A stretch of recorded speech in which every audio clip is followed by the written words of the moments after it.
Johnny, sit over here. I'm good.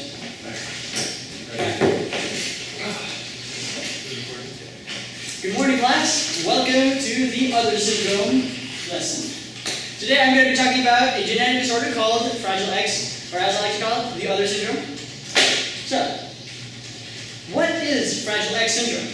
Well, let me start off by saying it is an X-linked dominant disorder, and that it is a repeat on the CGG trinucleotide triphosphate codon, and that it is linked to the FMRP1 gene, which is the Fragile X mental retardation protein 1, and that this protein is linked to brain cognitive function and development at early ages in the womb, and that the severity of this disorder comes in all shapes and sizes. Normally the FMR1 gene is from 15 to 45 CGG repeats. But with Fragile X syndrome, it can go from 55 to 200 for pre-mutations, which lead to mild symptoms. And from 200 plus, it can lead to several Fragile X-linked disorders and many other physical and mental disabilities. So it is located towards the end of at the end of the X chromosome, and it is usually really easily seen when you have the disorder. So, well, you might be wondering, what are some symptoms? What really makes Fragile X syndrome stand out? Well, quite frankly, I don't know where to start. Let me start. I guess it starts off in an early age where you have learning disabilities and you have really slow motor skill development.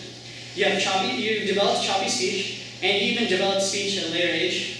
But I think the most prominent feature of Fragile X syndrome has to be the elongation of the facial features of the jawline and the limbs. This happens towards pubescent years, so during the maturation process during the teens, you will experience normal featured children, and they will develop longer jaws, and their limbs will be abnormally long. Their hands may be able to reach to their knees at one point in severe cases. So, this leads me to raising a child with a full mutation, which I will begin to talk about in my next activity in more detail, and maybe we'll have a discussion right after. Don't be snappy with us when you're the one that I'm sorry. Alright. Yeah. So, any questions about the last section? No?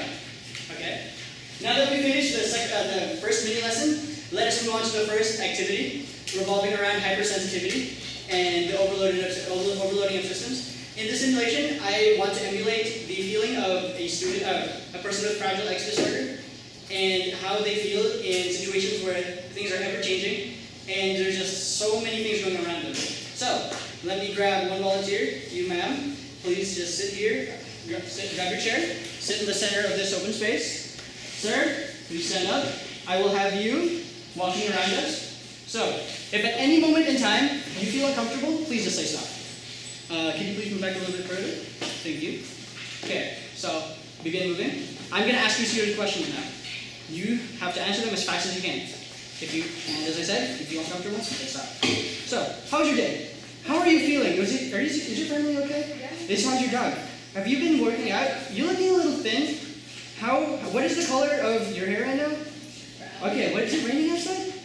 Do you notice the guy walking around? Am I bothering you? Are you feeling comfortable?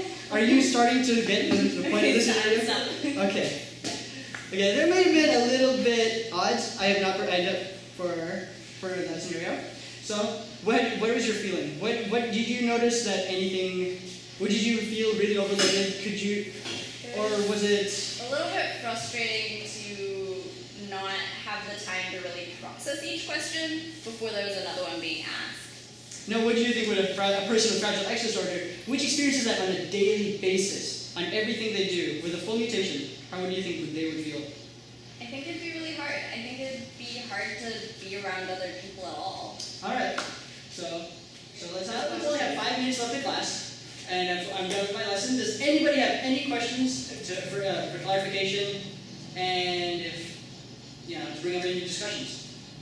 Yes? Are people affected with Fragile X syndrome like only being antisocial towards their, like towards everyone, or like can they be close to their family and stuff? Well, I believe it's everybody from what my research has shown, and that people with Fragile X syndrome is the antisocial behavior shows in many ways. One of the biggest ways is eye contact. If you a person with Fragile X syndrome will never make eye contact. Will just never look in your direction. Some people may think of this, looking with your eyes to the corner, that's still making eye contact. Fragile X syndrome will never make eye contact, will look away when in conversation, and should you force them, they exhibit severe anxiety and panic attacks. Any other questions? Yes, sir? Is Fragile X syndrome life-threatening in any way? So happily, no. It is not life-threatening, especially since of how high the rate is in the population in America. It is not life-threatening, and it has come to be a pretty widespread disorder. Yes, ma'am? Do you know how many people are affected on average by Fragile X syndrome? Yes, 1 in 3 to 500 males. Different sources have said different things. 1 in 800 females, and these are just for pre-mutations. Full-on mutations, which exude severe symptoms, are 1 in 1,500 for males, and 1 in 3,000 for females. Any other questions? Alright, so this concludes my class. If you guys would like to have a discussion with me, I'm available right after this. So please, feel free to talk. Anything else?